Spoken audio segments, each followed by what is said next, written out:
through that door with that baby?" My father's voice thundered across the front porch, loud enough for the neighbors to peek through their blinds. I was barely 19, my arms trembling as I held my newborn son tight against my chest, his tiny face scrunched up in sleep. "Dad, please," I whispered, tears burning the edges of my eyes. "I have nowhere else to go. Just let me." "Don't call me Dad," he snapped, his fingers stabbing the air like a blade. "You lost the right to that when you came home pregnant without a ring. You embarrassed this family. You think I worked 30 years, built this house just to see you show up like some irresponsible girl with a mistake?" Behind him, my mother stood frozen in the hallway. Not a word, not a glance of warmth, just that cold, hollow stare she always gave me when I needed her most. "I gave birth 3 days ago," I said, my voice cracking as my legs shook. "I was bleeding alone in a hospital. Nobody came. Nobody answered." "We told you what would happen," he barked. "Now deal with it. Don't come crawling back. You ruined our name. Get out, and don't ever come back." And just like that, the door slammed shut. Before we begin, drop a comment and tell us, where are you from and from which city you're watching our videos? And after watching the whole video, don't forget to tell us, what would you do in this situation? Be honest. Tell me in the comments below. We read every comment. Let's begin. I stood there for a full minute, maybe more. My feet numb on the concrete steps, my arms aching from holding the baby. It had rained earlier. I could smell the damp pavement, and the chill crept through the holes in my worn-out shoes. I had $14 in my backpack, a cracked phone with no service, and one baby bottle left. But I still remember what I whispered to myself that night as I walked away. One day, they'll come knocking, and when they do, they'll choke on the silence they gave me. 15 years later, the sky was gold that evening, thick orange clouds painted across the sunset like fire smearing the horizon. Our house sat at the edge of Ridgeview Hills, nestled in a quiet cul-de-sac where even the wind felt softer. I was standing in my kitchen, barefoot, sipping tea. My son, Noah, was sitting on the back patio with a girl he'd been talking about for months. He was tall now, smarter than most kids I'd met. Handsome, too, in that quiet, confident way. He didn't talk much unless he meant it. His presence filled a room without trying, and he was everything they said I'd never raise. Then came the knock on the door. I didn't flinch. I set the tea down, walked slowly to the front entrance, and opened it. There they stood. My father, my mother, and right behind them, Aunt Lacey, her husband, and Cousin Matt.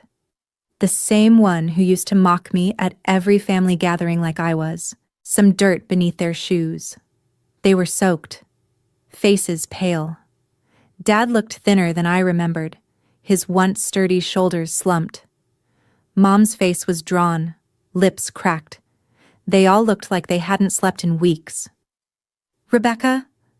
My mother's voice trembled, and I saw the hint of shame in her eyes for the first time in my life.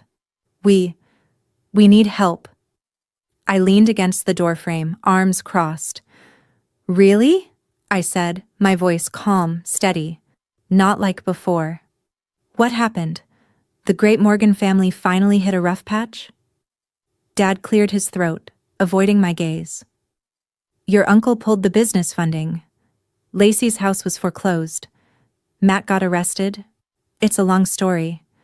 We've been staying in motels. We just need somewhere to land. Just for a few nights." For a second, I let the silence stretch, watched them squirm. Then, without a word, I stepped aside and opened the door wider. They exhaled, eyes filling with relief. But they froze mid-step when he appeared beside me. Noah, all grown up, broad-shouldered, well-dressed, standing tall in a pressed black suit, the logo on his jacket unmistakable. My father's eyes locked on it instantly. "Ridgetech?" he muttered, blinking. Noah gave a quiet smile and extended his hand toward him. "Hi, I'm Noah Brooks," he said, "CEO, and Rebecca's son." My father's knees actually buckled. His mouth opened, then closed again like he'd forgotten how to speak. My mother clutched the wall, her expression drained of color. I watched them all, expressionless, and then I said calmly, "You remember that baby you said ruined your reputation?" Pause. "He built an empire, while you let yours rot."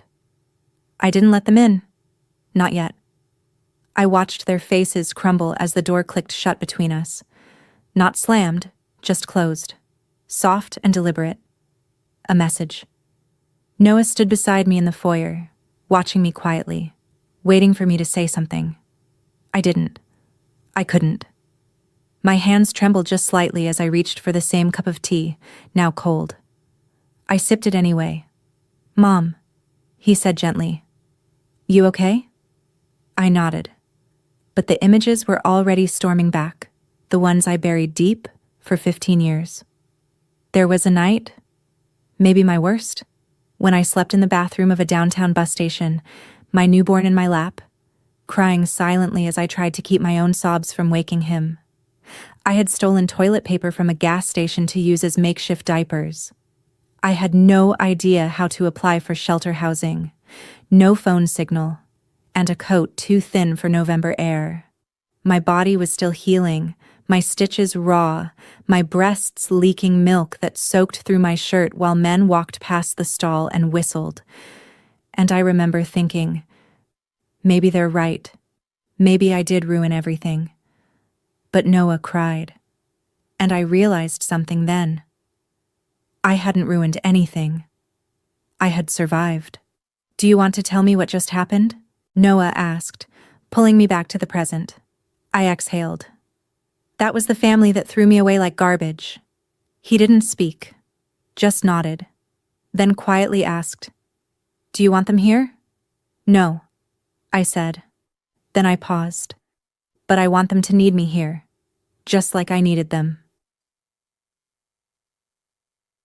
That night, while Noah went to bed, I sat on the couch and stared at the ceiling, the shadows from the hallway lamp dancing across the plaster. My mind wasn't here. It was 15 years ago again. To the day I met Raymond. He was tall, charming, reckless, the kind of guy who could say the stupidest thing and make it sound like poetry. We weren't even together that long, just 4 months. But when I told him I was pregnant, he looked at me like I'd murdered his future. "I'm not doing this," he said flatly. "I can't." And then he ghosted. I didn't cry for him. I cried for me, because I had to do everything alone. And I did. The next morning, there was another knock. I opened the door. They were still there. They hadn't left. Noah came downstairs with his gym bag slung over one shoulder, a protein bar in hand. He slowed when he saw them again. Dad stepped forward. "Rebecca, we're sorry. We truly are." I raised an eyebrow. "Really? You're sorry now? Or just sorry you're homeless?" Silence. He sighed, rubbing his forehead. "You were right. We let pride destroy everything. You made it out. You built this." He motioned toward the house behind me. "We just didn't expect you to be the one we'd need someday." "You expected me to disappear," I said, voice low. "You expected me to fail and come back begging. But I didn't." "And we were wrong," he said. That's when I saw it, a flicker of something in his eyes. Not guilt, not grief, fear. Noah walked up behind me and slid the car keys into my palm. "You don't have to deal with this if you don't want to, Mom. I'll send them away." But I shook my head. "No," I said. "Let them stay." He looked at me. "Really?" I smiled coldly. "Yes, let them in." I turned to my father. "You wanted shelter? You got it. But under my rules. And don't expect kindness. I've already given all of that. And you threw it away." And with that, I stepped aside again. What happens next will be darker.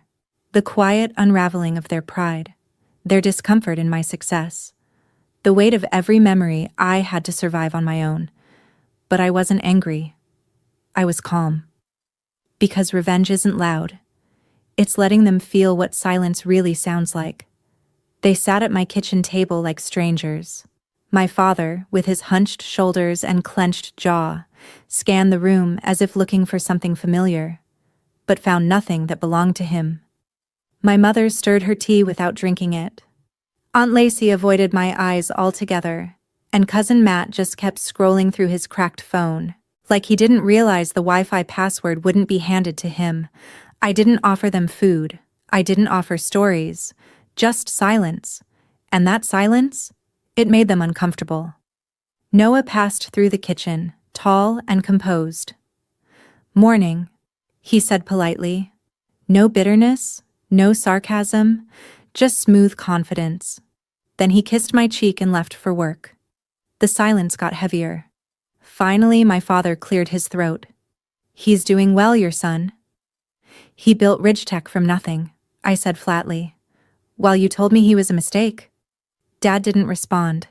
He glanced down at his hands, suddenly very interested in his own fingernails. Aunt Lacey tried a smile. "You really raised a good boy, Becca." I didn't smile back. "Not Becca. It's Rebecca now. And I raised him while sleeping in shelters and cleaning hotel toilets. No help. No money. Just grit." Matt laughed awkwardly. "Well, it turned out okay, didn't it?" I turned to him slowly. "Did it?" His face fell. Because the truth was, they thought time erased what they'd done. That success healed the scars they helped create. But all it did was give me the strength to make them sit in what they left behind. That evening, my mother finally pulled me aside. "We didn't know how to support you back then," she said in a quiet voice. "We were scared. Ashamed." "You were silent," I replied. "That's not fear. That's choice." Her lip trembled. "People talked, Rebecca.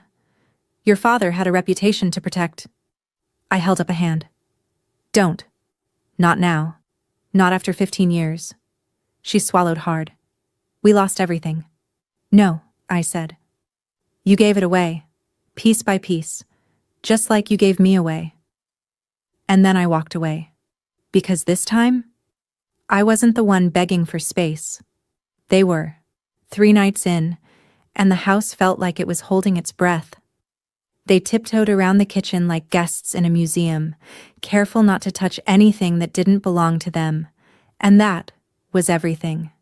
Because nothing here belonged to them. Not the granite countertops, not the hardwood floors, not the calm. They hadn't earned any of it. That evening, Noah came home early. He dropped his keys on the table, loosened his tie, and nodded politely to everyone, then sat beside me like he always did. "Dinner smells good," he said, eyeing the stove. "I made extra," I said casually, not even glancing at the others. He got up, filled 2 plates, one for me, one for himself, and came back. The others watched quietly from the corners of the room, not even pretending they weren't hungry. But I didn't invite them to the table. They could have asked. They didn't. Just like I once sat outside their dining room door, holding my newborn and listening to their laughter echo from inside, so I let them stay hungry, because sometimes hunger teaches what pride never could. After dinner, Noah leaned forward. "So," he said, voice calm but cutting, "I heard you used to say my mom ruined your family's reputation." The room went dead still. My father stiffened. "That's not—" "You said it to her face," Noah said. "She told me. And I believe her. Because I saw how hard she worked to survive after you threw her out." My mom's lips parted, but nothing came out. "You know what people said about me growing up?" Noah continued. "That I'd end up on drugs, in jail, just like the fatherless kids they see on the news. But my mom made sure I never touched that path. She gave me everything she never had." He looked directly at my father. "And now, you're under her roof, because she didn't fail. You did. My father's face flushed red. He stood but couldn't find the words. For once, he had no comeback. Noah leaned back. You should thank her. Every night. For not letting you sleep on the street. I said nothing. I didn't have to. Noah said it all. Later that night, my father knocked on my bedroom door. He stood in the hallway, small in a way I'd never seen before. I'm sorry, he said, for everything. I looked him straight in the eye. You're just sorry I didn't become the failure you expected. Then I closed the door. 3 days later, it happened. They were still living here. Awkward, quiet, trying not to be in the way. Like ghosts haunting a house they used to own in their imagination. But nothing they did erased the damage, and nothing they said reached me. Not anymore. I had spent too many nights begging for love they were never willing to give. Now I didn't need it. I didn't need them. But what I needed was closure. And I didn't know I'd get it in the form of the last man I ever wanted to see again. That morning, a black SUV pulled into the driveway. I watched from the kitchen window, my mug of coffee halfway to my lips. Noah stepped out of the car, but it was the man who stepped out behind him that made my stomach twist. Raymond, the father of my son, still tall, still polished. But the charm had worn off his face. Age and regret had settled in the creases. He looked tired, hollow. I opened the door slowly. Noah spoke first. He reached out last week, said he wanted to meet me.